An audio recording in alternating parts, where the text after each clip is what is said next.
জামাতের একটা জোটের মধ্যে আছে এনসিপি অ্যালায়েন্স করে জামাতের সাথে যায় হয়তো 8 দলের সাথে করবে যে আমরা জামাতের সাথে ঐক্য করছি না, জোট করছি না, আমরা 8 দলের সাথে যুক্ত করছি। এইটাই তো আসলে যুক্তিযুক্ত। আর আমরা তো 300 সিটি নমিনেশন এবার সাবমিট করবো ইসলামী আন্দোলন, এরপর সমঝোতার ভিত্তিতে যে যে সিট পাবে সেখানে থাকবে, আর যেখানে সিট পাবে না সেখানে। এখন পর্যন্ত পরিবেশ কেমন যাচ্ছে? বিএনপির ভারপ্রাপ্ত চেয়ারপারসন আছেন, তিনি দেশে এসছেন, আপনাদের কোনো প্রভাব আছে কি না? আমরা ওয়েলকাম জানাই এবং সে তা আগেই আসা উচিত ছিল, কারণ একজন মূল ব্যক্তিত্ব না থাকলে শৃঙ্খলা থাকে। আমরা মনে করি যদি তারেক সাহেব আরো আগে আসতেন তাহলে আরো সুশৃঙ্খল একটা দল থাকতো, দলের মধ্যে এত মানে অনিয়ম শৃঙ্খলা হতো না। তারেক সাহেব আসেন, ওয়েলকাম, আরো আগে আসা উচিত ছিল।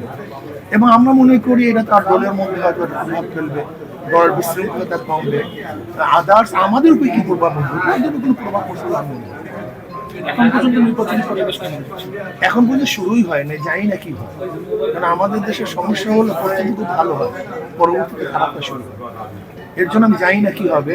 তবে এখন পর্যন্ত এই মুহূর্ত পর্যন্ত যা আছে মোটামুটি চলে, কিন্তু দেশের আইনশৃঙ্খলা পরিস্থিতির যে অবস্থা, তাতে এই প্রশাসন দিয়ে কীভাবে নির্বাচন স্বচ্ছ গ্রহণযোগ্য নির্বাচন উপহার দেবে আমার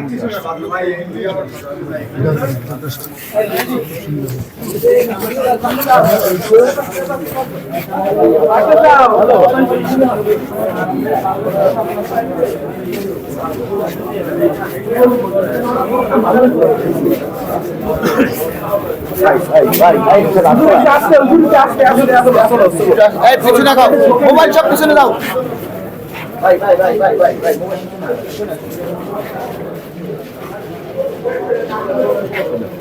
একখানে বিক্রম হয়ে গেছে।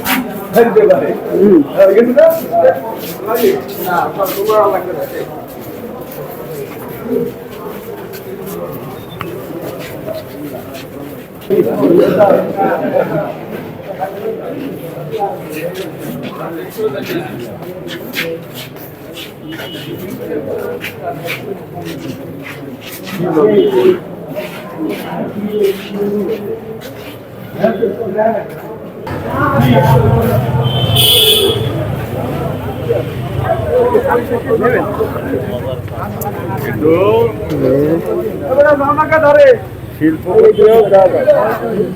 গরিব